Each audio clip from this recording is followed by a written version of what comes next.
পাল্লেকেল স্টেডিয়ামের স্কোরবোর্ডটা এখনও হৃদয়ের নামের পাশে 31 রান লেখা। যে 31 রান তিনি খেলেছেন, সংখ্যাটা শুধুমাত্র একটু 31 মনে হলো। কি করেছেন তিনি, কতটা লঙ্কা কাণ্ড ঘটিয়েছেন পাল্লেকেলের মাঠে, এটা মোটামুটি এখন সবাই জানে, পুরো বাংলাদেশি জেনে গেছে কতটা বিধ্বংসী অলমোস্ট 400 স্ট্রাইক রেটের একটা ইনিংস তিনি খেলেছেন। ইনিংসে তিনি মাত্র 8টা বল খেলার সুযোগ পেয়েছেন, বলা যায় অতটা ব্যস্ততা ছিল না, শেষ ওভার তিনি খেলেছেন বললেই চলে। তবে ম্যাচের পরে তার ব্যস্ততা ছিল সবচেয়ে বেশি। দুইটা টিমের মধ্যে পুরো আলোটা বলা যায় হৃদয় একাই কেড়ে নিয়েছেন, বা তার উপরেই পুরো আলোটা দেওয়া হয়েছে আজকে এলপিএলে। ম্যাচ যখন তিনি শেষ করেছেন, তাকে জাফনা কিংসের, তিনি প্লেয়ার, জাফনা কিংসের যেই মিডিয়া টিমটা আছে তারা তাকে ঘিরে ধরেছে। এরপর তিনি সেখানে তাদের সময় দিচ্ছিলেন, ইন্টারভিউ দিচ্ছিলেন, কিন্তু এই ইন্টারভিউটা তিনি শেষ করতে পারেননি। মাঝপথেই খবর এসেছে প্রেজেন্টেশন সেরেমনিতে তাকে যেতে হবে, কারণ সেটা সবাই জানে তিনি যে ইনিংসটা খেলেছেন, সবচেয়ে বেশি স্ট্রাইক রেটের গেম চেঞ্জার ইনিংসটা যে তিনি খেলেছেন, সেটার জন্য তাকে পুরস্কৃত করা হবে।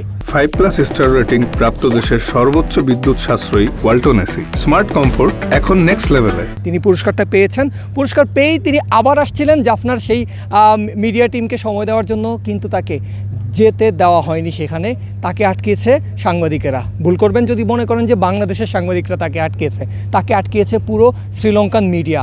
তারা একের পর এক প্রশ্ন করেছে, লম্বা সময় ধরে হৃদয়কে তারা অ্যাকচুয়ালি আটকে রেখেছে। আমি যতটুকু দেখেছিলাম যে জাফনার মিডিয়ার পক্ষ থেকে একটু বিরক্তি প্রকাশ করা হয়েছে, কিন্তু এইটাই বাস্তবতা। কারণ আমি ওই যে শুরুতে বললাম, সব আলো আজকে হৃদয়ের দিকেই গেছে।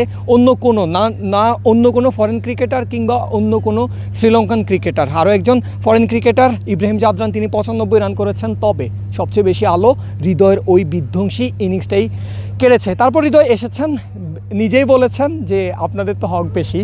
আমরাও বলেছি, আমাদের কাছে এসেছেন বাংলাদেশি দর্শকদের, বাংলাদেশি সংবাদকর্মীদের সঙ্গে কথা বলেছেন, নিজের ইনিংস নিয়ে কথা বলেছেন। তখন মাইন্ডসেটটা কীরকম ছিল, শেষ ওভার তিনি নিজের জোনের বলগুলো কীভাবে খেলেছেন, তারপর বাইরের বল আনঅর্থোডক্সগুলো খেলার চেষ্টা করেছেন, কারণ তাকে ওই যে শেষ ওভারে তিনি মাইন্ডটা ওইভাবেই সেট করেছেন যেভাবে হোক রান বের করতে হবে।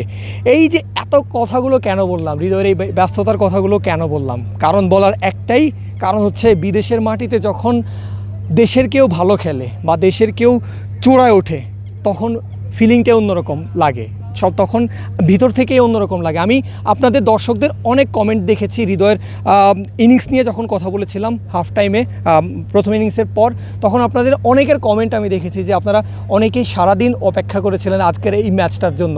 হৃদয়, সাকিব একই টিমে খেলবে, আপনারা অপেক্ষা করেছিলেন। আজকে সবার অপেক্ষা সফল হয়েছে। সবাই যেই কারণে অপেক্ষা করেছেন, সেই অপেক্ষাটা সফল হয়েছে। হৃদয় ডেলিভার করেছে, আর এমন ডেলিভারির ম্যাচ নিশ্চয়ই সবাই প্রতিদিন দেখতে চাইবে। অন্তত খারাপ ডে তো যাবেই, তবে একটা রেগুলারিটি রেখে দেখতে চাইবে। হৃদয়দের এইভাবে ব্যাট হাসবে, হৃদয়রা চূড়ায় থাকবেন বিদেশের মাটিতে, এমনটাই প্রত্যাশা থাকবে। পাল্লেকেল স্টেডিয়াম থেকে পারভেজ আল হাসান, ক্রিক ফ্রেঞ্জি।